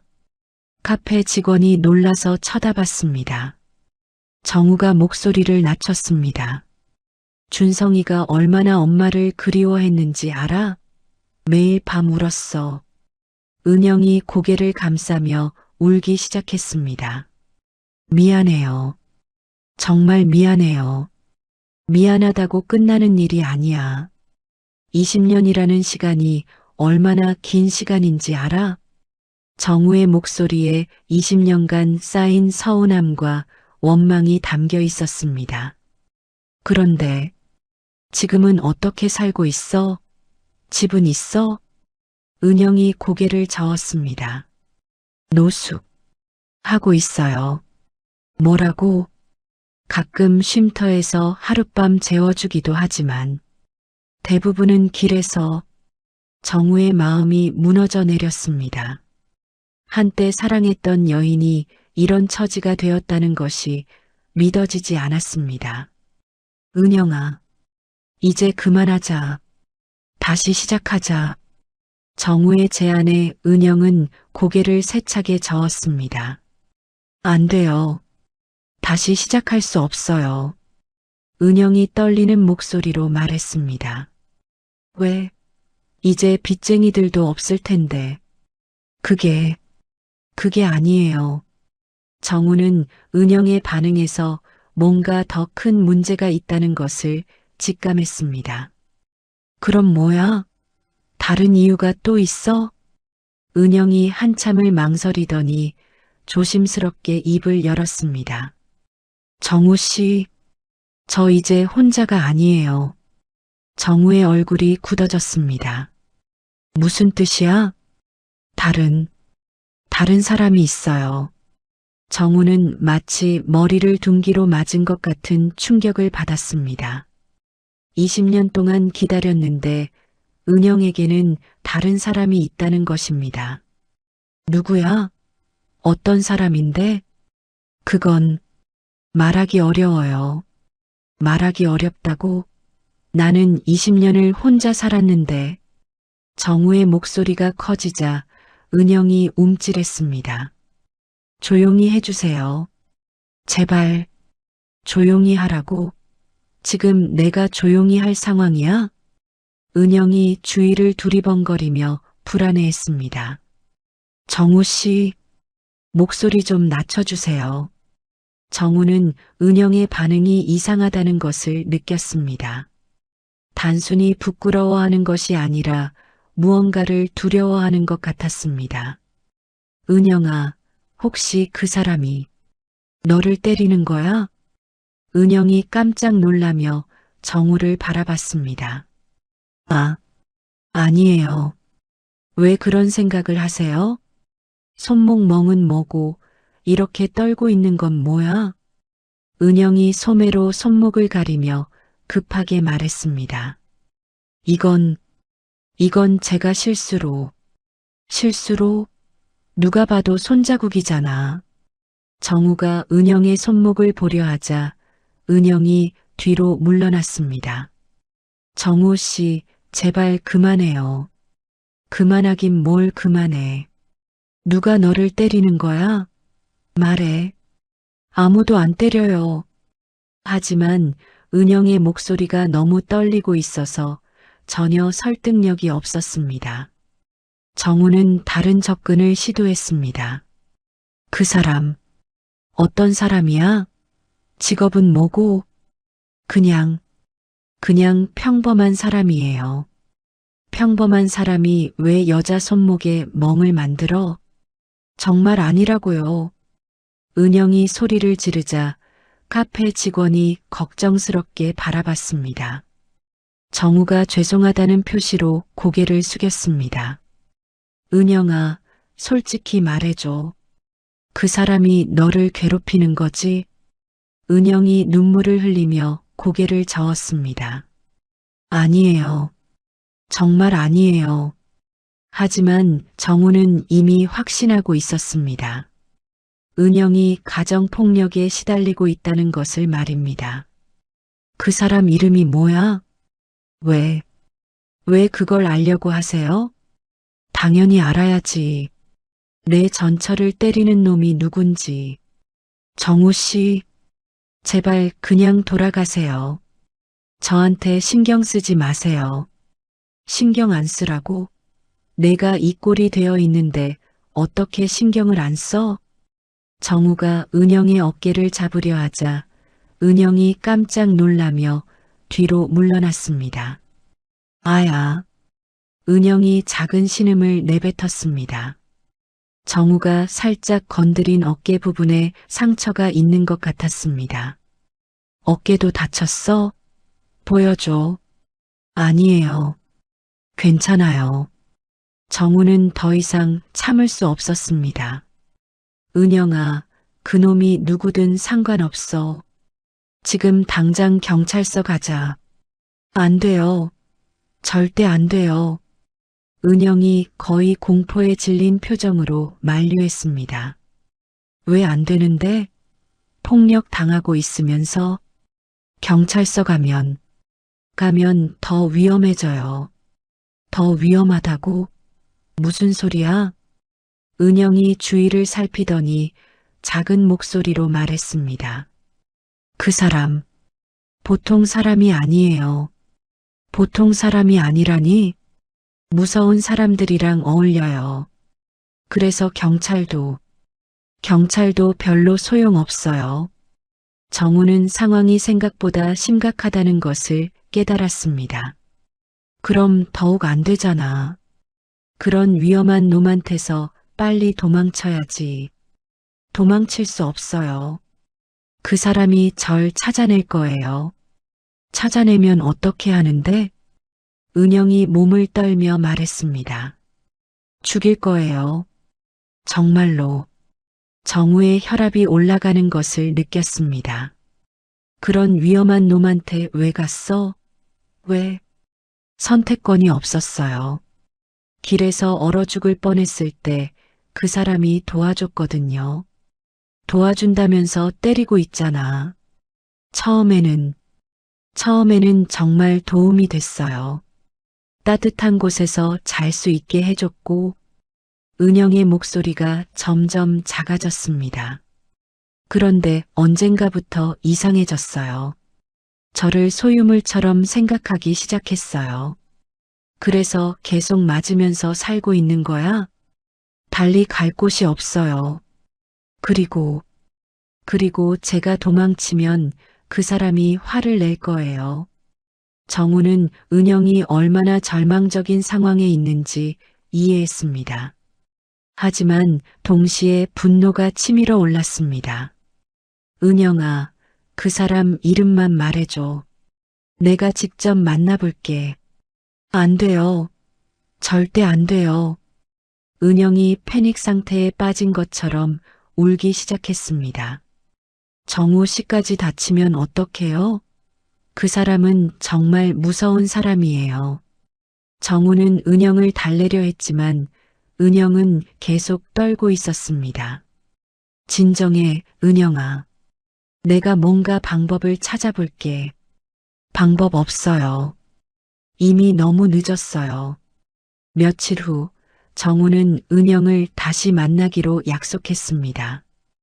은영이 머무는 쉼터 근처 공원에서 만나기로 했습니다.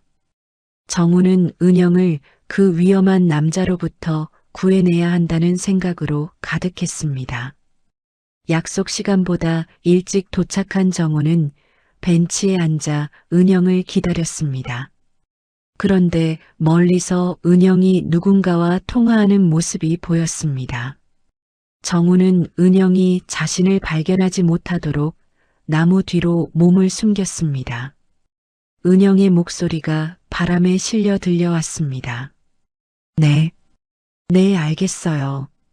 은영의 목소리가 긴장되어 있었습니다. 정우는 은영이 그 위험한 남자와 통화하는 것이라고 생각했습니다. 하지만 이어지는 대화가 이상했습니다. 나도 이제 돌아가고 싶지 않아요. 은영이 말했습니다. 정우의 심장이 철렁 내려앉았습니다. 돌아가고 싶지 않다는 것은 무슨 의미일까요? 근데 그 사람이 날 알아봤어요. 정우는 귀를 기울여 들었습니다. 그 사람이라는 것은 자신을 가리키는 것 같았습니다. 전화 너머 상대방이 뭔가 말하자 은영이 답했습니다. 20년 전 남편이에요. 갑자기 나타나서 정우의 가슴이 쿵 내려앉았습니다. 은영이 자신에 대해 이야기하고 있었습니다. 어떻게 해야 할지 모르겠어요. 계속 만나자고 하네요. 전화 상대가 뭔가 조언하는 것 같았습니다. 은영이 고개를 끄덕이며 들었습니다. 그래요. 그이가 아니었으면 난 진작 끝났을 거예요. 정우는 이 말을 듣고 혼란에 빠졌습니다. 은영이 말하는 그이는 누구를 가리키는 것일까요? 알아요. 그이만 믿고 살아왔으니까 나 혼자 남겨진 거죠. 은영의 목소리에서 의존성이 느껴졌습니다. 마치 그 사람 없이는 살 수 없다는 것처럼 들렸습니다. 정우는 배신감에 숨이 막혔습니다. 은영이 폭력을 당하고 있다면서도 그 남자에게 의존하고 있다는 것이 이해되지 않았습니다. 20년 동안 사라진 이유도, 지금 내 앞에 다시 나타난 것도 모두 거짓이었나? 정우가 속으로 중얼거렸습니다. 은영의 통화가 계속되었습니다. 그 사람한테 뭐라고 말해야 할까요? 계속 도와달라고 하는데. 전화 상대방이 답하자 은영이 안도의 한숨을 쉬었습니다. 고마워요. 당신이 아니었으면 정말 어떻게 됐을지 몰라요. 정우는 더 이상 듣고 있을 수 없어서 나무 뒤에서 나왔습니다. 은영이 정우를 발견하고 급하게 전화를 끊었습니다. 정우 씨, 언제 오셨어요? 방금 왔어. 누구랑 통화했어? 정우가 차가운 목소리로 물었습니다. 그냥 친구요. 친구? 무슨 친구? 은영이 당황하며 답했습니다. 그냥 쉼터에서 알게 된. 은영아. 정우가 은영의 눈을 똑바로 바라봤습니다. 네. 솔직히 말해줘. 너 지금 나를 속이고 있는 거 아니야? 은영의 얼굴이 창백해졌습니다. 무슨 소리예요? 통화하는 거 다 들었어. 은영이 뒤로 물러났습니다. 뭘 들었다는 거예요? 나에 대해서 이야기하는 거, 그리고 어떤 남자에 대해서도. 은영이 급하게 변명했습니다. 그건 오해예요. 오해? 뭐가 오해야? 정우의 목소리가 점점 커졌습니다. 너 혹시 나를 이용하려는 거 아니야? 이용이라니요? 돈 달라고 할 생각이었지? 불쌍한 척해서. 은영이 눈물을 흘리며 고개를 저었습니다. 아니에요. 정말 아니에요. 그럼 뭐야? 아까 통화에서 그이가 아니었으면 끝났을 거라는 말은 뭔 뜻이야? 은영이 말문이 막혔습니다. 그 남자가 정말 존재하는 거야? 아니면 나를 속이기 위한 거짓말이야? 정우 씨, 제발 뭐, 계속 속이겠다는 거야? 정우의 마음속에서 20년간 쌓였던 분노가 폭발했습니다. 20년 동안 너 때문에 얼마나 힘들었는지 알아? 준성이가 얼마나 상처받았는지 알아? 알아요. 미안해요. 미안하다고 끝날 일이 아니야. 그런데 지금 와서 또 거짓말을 해? 은영이 울면서 말했습니다. 거짓말 아니에요. 정말로 위험한 사람이 있어요. 그럼 왜 아까는 돌아가고 싶지 않다고 했어? 은영이 할 말을 잃었습니다. 대답해봐. 왜 그런 말을 했는지. 그건 정우는 은영이 무언가를 숨기고 있다는 확신이 들었습니다. 은영아, 마지막으로 묻는다. 진실이 뭐야? 은영이 고개를 푹 숙이며 작은 목소리로 말했습니다. 정우 씨, 정말 알고 싶어요? 당연하지. 알게 되면 정말 화내실 거예요. 화를 내든 뭘 하든 진실을 알고 싶어. 은영이 깊은 숨을 쉬더니 떨리는 목소리로 말하기 시작했습니다. 그 사람, 제가 사랑하는 사람이에요. 정우는 마치 머리를 망치로 맞은 것 같은 충격을 받았습니다. 뭐라고? 20년 동안 그 사람과 함께 살았어요. 그럼 폭력이니 뭐니 한 건 다 거짓말이야? 아니에요. 그것도 진짜예요. 하지만 저는 그 사람을 떠날 수 없어요. 정우의 마음속 마지막 희망이 무너져 내렸습니다. 정우는 은영의 말을 듣고 한동안 아무 말도 할 수 없었습니다. 20년간 품어왔던 그리움과 걱정이 한순간에 무너져 내렸습니다. 사랑한다고? 정우의 목소리가 떨렸습니다. 정우 씨, 제발 이해해 주세요. 이해? 뭘 이해하라는 거야? 정우가 벤치에서 일어나 은영을 내려다봤습니다. 분노와 배신감이 뒤섞인 표정이었습니다. 그럼 나한테 도움을 요청한 건 뭐야? 동정이라도 받으려고? 아니에요. 정말 그런 게 아니에요. 은영이 눈물을 흘리며 고개를 저었습니다. 그럼 뭐야? 설명해봐. 정우의 목소리가 공원에 울렸습니다. 지나가던 사람들이 쳐다봤지만 정우는 신경 쓰지 않았습니다. 은영이 주저하더니 떨리는 목소리로 말하기 시작했습니다. 정우 씨, 사실은 그 남자 이야기도 거짓말이에요. 뭐? 정우는 더욱 혼란에 빠졌습니다. 그럼 대체 뭐가 진짜야? 정우 씨가 미안해할까봐 거짓말했어요. 저 때문에 고생했고, 저 때문에 준성이가 아버지를 원망했으니까. 은영이 고개를 숙이며 계속 말했습니다. 그 사람, 실제로는 저를 구해준 적도 없고 도와준 적도 없어요. 정우는 점점 더 이해할 수 없었습니다. 그럼 누구야? 통화한 사람은? 쉼터 상담사예요. 은영이 작은 목소리로 인정했습니다. 상담사? 네. 제가 정우 씨 만난 이야기를 했더니 어떻게 해야 할지 조언해 달라고 했어요. 정우는 사태를 파악하려고 노력했습니다. 그럼 위험한 남자도 폭력도 모두 거짓말이야? 아니에요. 폭력은 진짜였어요. 그럼 누가 때린 거야? 은영이 한참을 망설이더니 더욱 작은 목소리로 말했습니다. 여러 사람들이요. 여러 사람들. 길에서 살다 보면 위험한 일들이 많이 일어나요. 정우는 은영이 얼마나 처참한 20년을 보냈는지 조금씩 이해하기 시작했습니다. 은영아, 그럼 처음부터 차근차근 설명해줘. 진짜 이야기를. 은영이 깊은 숨을 쉬더니 입을 열었습니다.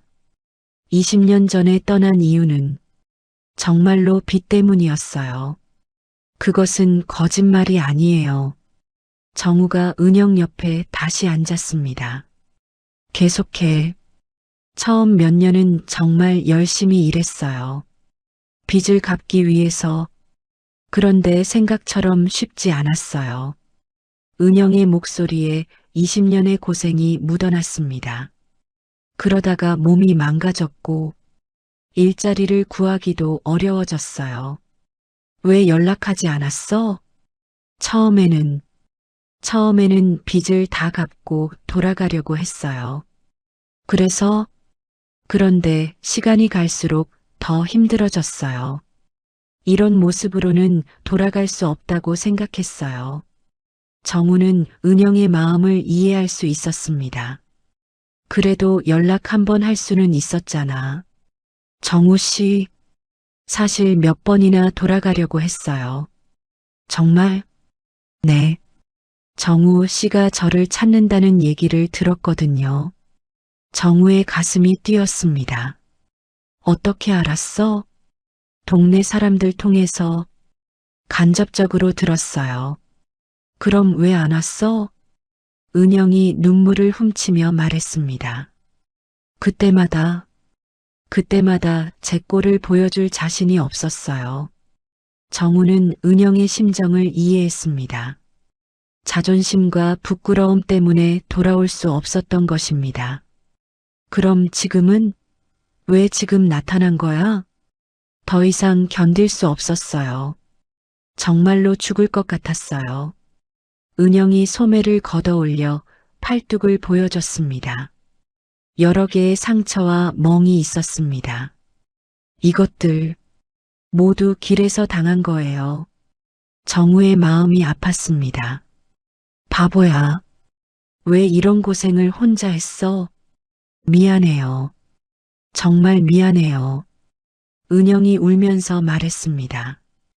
당신과 준성이가 저 없이도 잘 살고 있을 거라고 생각했어요. 제가 나타나면 오히려 방해가 될 거라고. 그건 내 혼자만의 생각이야. 정우가 은영의 어깨에 손을 올렸습니다. 우리가 얼마나 걱정했는지 알아? 알아요. 이제는 알아요. 그럼 이제 어떻게 할 거야? 은영이 정우를 바라봤습니다. 정우 씨, 저 다시 받아주실 건가요? 정우는 한참을 고민했습니다. 20년이라는 시간은 너무 길었습니다. 쉽게 결정할 수 있는 문제가 아니야. 시간이 필요해. 네, 당연하죠. 하지만 일단은 따뜻한 곳에서 쉴 수 있도록 도와줄게. 은영이 놀란 표정을 지었습니다. 정말요? 응. 고시원이라도 구해서 몸부터 추스리자. 고마워요. 정말 고마워요. 은영이 정우의 손을 잡았습니다. 20년 만에 느끼는 따뜻함이었습니다. 은영아. 네. 다시는 거짓말하지 마. 이제는 진실만 말하자. 네. 약속할게요. 정우는 은영을 바라보며 생각했습니다. 20년의 상처가 하루아침에 치유될 수는 없겠지만 적어도 진실을 알게 되었으니 새로운 시작이 가능할지도 모른다고 말입니다. 그럼 내일 고시원 보러 가자. 정말 괜찮을까요? 괜찮아. 천천히 해보자.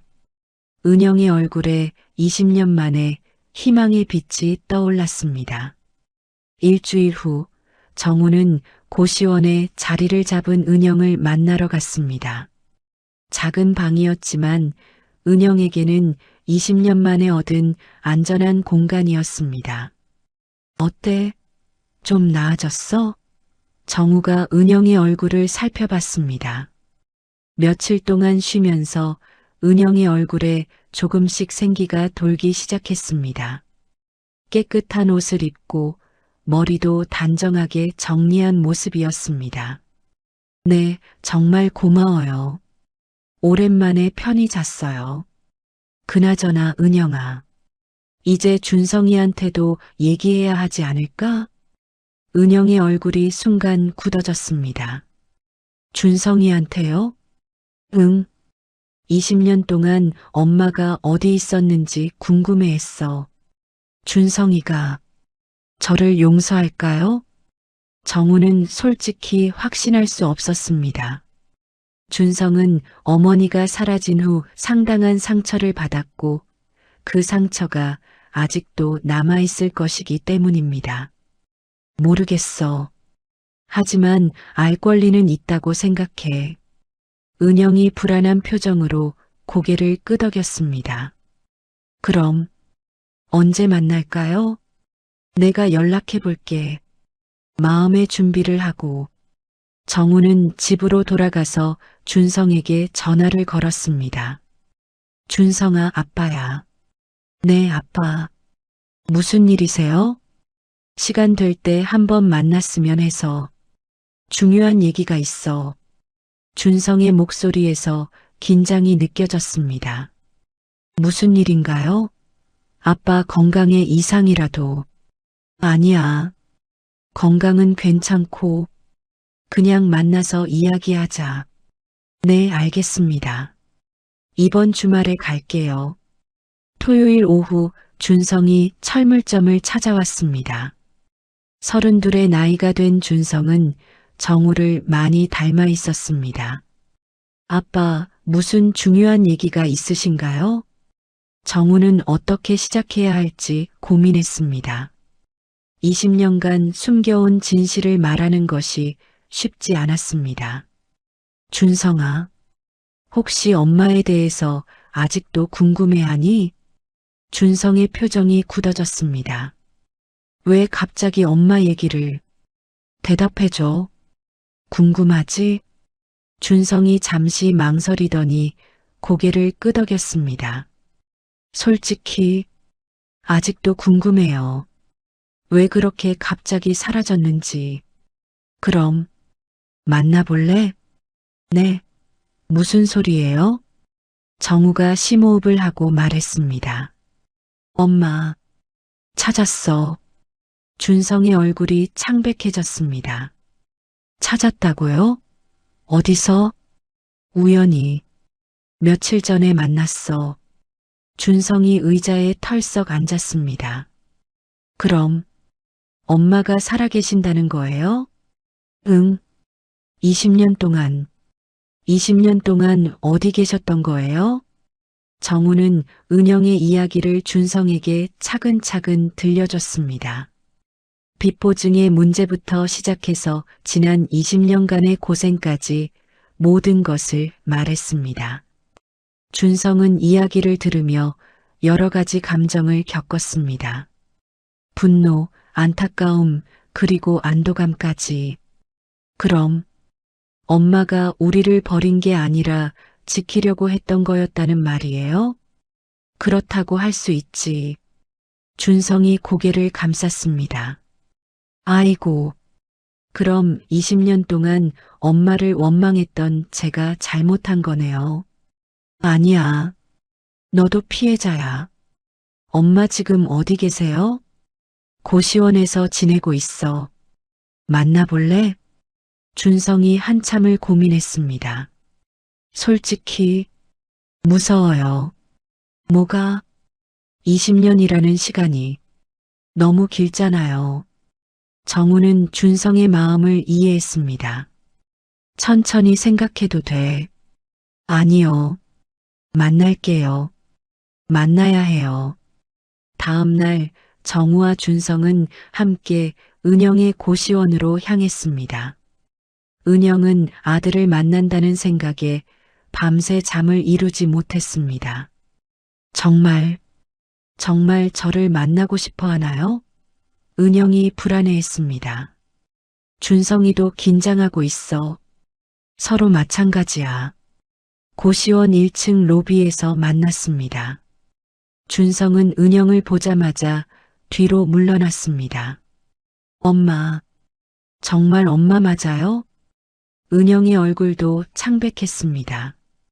어린아이였던 아들이 이제 어른이 되어 있었습니다. 준성아, 미안하다.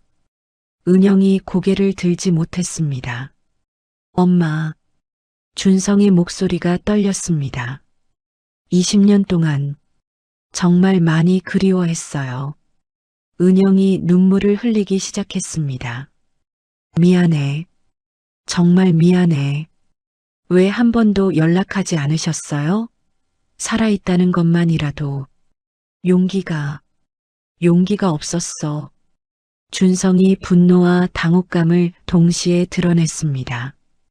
20년 동안 뭐 하다가 이제 와요? 아빠가 얼마나 힘들어 하셨는지 알아요? 알아. 다 내 잘못이야. 그럼 왜 그렇게 했어요? 준성의 목소리가 점점 커졌습니다. 로비에 있던 사람들이 쳐다봤습니다. 정우가 준성을 진정시켰습니다. 준성아, 진정해. 엄마도 나름의 이유가 있었어. 이유가 있다고 해서 가족을 버려도 되는 건가요? 은영이 준성의 앞에 무릎을 꿇었습니다. 준성아, 엄마가 잘못했어. 용서해달라고 할 자격도 없지만 준성이 당황해서 은영을 일으켜 세웠습니다. 일어나세요, 엄마. 이러시면 안 되잖아요. 준성아, 엄마 정말 미안해. 준성의 눈에도 눈물이 맺혔습니다. 엄마, 그래도 살아계셔서 다행이에요. 은영이 준성을 바라봤습니다. 용서해 줄 수 있겠니? 준성이 한참을 생각하더니 말했습니다. 시간이 좀 필요할 것 같아요. 당연하지. 천천히 해도 돼. 정우가 두 사람 사이에서 중재했습니다. 그래도 이제 다시 만날 수 있잖아. 준성이 고개를 끄덕였습니다. 네. 천천히. 가족이 되어보죠. 2달이 지났습니다. 정우는 은영을 작은 고시원에서 더 나은 원룸으로 이사시켜 주었습니다. 준성도 일주일에 한 번씩은 어머니를 찾아가며 조금씩 관계를 회복해 가고 있었습니다. 엄마, 오늘 컨디션은 어때요? 준성이 은영의 새 집을 방문했습니다. 많이 좋아졌어. 준성이가 자주 와줘서 고마워. 은영은 상담센터에서 제공하는 치료 프로그램에 참여하며 몸과 마음을 차근차근 회복해가고 있었습니다. 20년간 거칠었던 얼굴에 조금씩 생기가 돌기 시작했습니다. 아빠는 어떠세요? 요즘 많이 바쁘시던데. 아빠는 아직 조금 어색해 하시는 것 같아. 당연하죠. 20년이라는 시간이 하루아침에 지워지겠어요? 준성도 처음에는 어머니에 대한 복잡한 감정을 정리하기 어려웠습니다. 하지만 상담을 받으면서 점차 이해하게 되었습니다. 엄마, 제가 하나 제안이 있는데요. 뭐야? 다음 주에 아빠 생신이잖아요. 셋이서 조촐하게 식사라도 해요. 은영이 얼굴이 밝아졌습니다. 정말 아빠가 괜찮다고 하실까? 제가 말씀드려 볼게요. 그날 저녁 준성은 철물점을 찾아가 정우에게 제안했습니다. 아빠 다음 주 생신에 엄마랑 같이 식사해요. 정우는 잠시 망설였습니다. 아직 좀 어색해. 그래도 한번 시도해 보세요. 엄마도 많이 좋아졌어요. 그래, 많이 좋아졌어? 네. 예전 엄마 모습이 많이 돌아왔어요. 정우는 고민하다가 고개를 끄덕였습니다. 그럼 해보자. 생일 당일 세 사람은 조용한 한정식 집에서 만났습니다. 처음에는 서로 어색해했지만 시간이 지나면서 조금씩 대화가 늘어났습니다. 정우 씨 생일 축하해요. 은영이 조심스럽게 인사했습니다. 고마워. 준성이가 케이크도 준비했다던데? 아, 맞다. 준성이 가져온 작은 케이크를 꺼냈습니다. 아빠, 소원 빌어요. 정우는 촛불을 바라보며 조용히 소원을 빌었습니다. 우리 가족이 다시 평화롭게 지낼 수 있게 해달라는 소원이었습니다. 촛불을 끄자 은영이 박수를 쳤습니다. 축하해요, 정우 씨. 고마워, 은영아.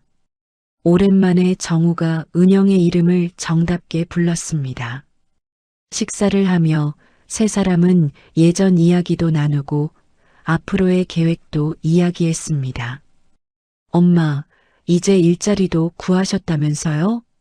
준성이 물었습니다. 응. 상담센터에서 소개해 준 곳인데 청소 일이야. 힘들지 않으세요?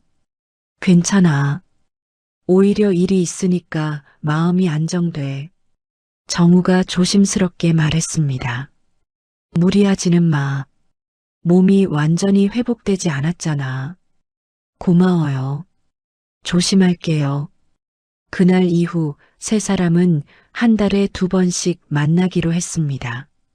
갑자기 예전으로 돌아갈 수는 없지만 천천히 관계를 회복해 가기로 한 것입니다. 어느 겨울밤 정우는 은영을 만나러 갔습니다. 은영이 치료를 받으며 많이 안정되었다는 소식을 들었기 때문입니다. 은영아, 어떻게 지내고 있어? 많이 좋아졌어요. 악몽도 줄어들었고, 다행이다. 정우가 은영에게 따뜻한 코트를 건넸습니다. 이거, 뭐예요? 겨울이 깊어지고 있으니까 감기 걸리지 마. 정우 씨, 고마워요. 은영이 코트를 받으며 눈물을 흘렸습니다. 이제 길에서 떨 일은 없을 거야. 네, 정말 고마워요. 은영이 조용히 고개를 숙였습니다. 정우 씨, 저 한 가지만 물어봐도 될까요? 뭐든 물어봐. 혹시 저를 다시 받아주실 생각은 없으세요? 정우는 한참을 생각했습니다. 20년이라는 시간의 무게가 여전히 컸습니다. 은영아, 솔직히 말하면 아직 확신이 서지 않아. 네, 당연하죠. 하지만 완전히 불가능한 건 아니야. 시간을 두고 천천히 생각해 보자. 은영의 얼굴에 희망의 빛이 떠올랐습니다. 정말 기다려도 될까요? 기다리라는 건 아니야.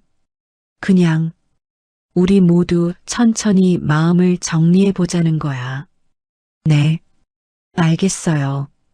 정우가 은영의 어깨에 손을 올렸습니다. 은영아, 네, 2번 다시 같은 잘못은 하지 마. 무슨 일이 있어도 혼자 견디려 하지 말고. 네, 약속할게요. 정우는 담담하게 말했습니다. 우리 모두 잘못이 있었어. 이제는 서로를 지키자. 네, 서로 지켜요. 그날 밤 20년 전 얼어붙었던 가족의 시간이 비로소 천천히 움직이기 시작했습니다. 몇 개월 후 정우의 철물점에는 작은 변화가 있었습니다. 은영이 가끔 도움을 주러 오기 시작한 것입니다. 정리정돈이나 간단한 일들을 도와주었습니다. 정우 씨, 이 나사들 크기별로 정리했어요. 고마워. 확실히 혼자 할 때보다 훨씬 깔끔하네. 제가 할 수 있는 건 이런 일밖에 없어도. 무슨 소리야? 큰 도움이 되고 있어. 어느 날 저녁 준성이 철물점을 찾았을 때 부모님이 함께 일하는 모습을 보았습니다. 아빠, 엄마 뭐 하세요? 아, 준성아 왔니? 엄마가 정리 좀 도와주고 있어. 준성은 부모님이 자연스럽게 대화하는 모습을 보며 마음이 따뜻해졌습니다. 보기 좋네요. 정우가 은영을 바라보며 속삭이듯 말했습니다. 돌아와줘서 고맙다. 은영이 작은 미소를 지으며 답했습니다. 저야말로 기다려줘서 고마워요. 길 위에서 헤매던 20년의 시간이 끝나고 이제 새로운 시작이 기다리고 있었습니다. 귀한 시간 내어 이 영상을 함께 해주셔서 진심으로 감사합니다. 여러분의 한 번 시청, 한 줄 댓글이 저에게 큰 힘이 됩니다. 앞으로도 마음을 어루만지는 이야기로 보답드리겠습니다. 항상 건강하시고 따뜻한 하루 보내세요.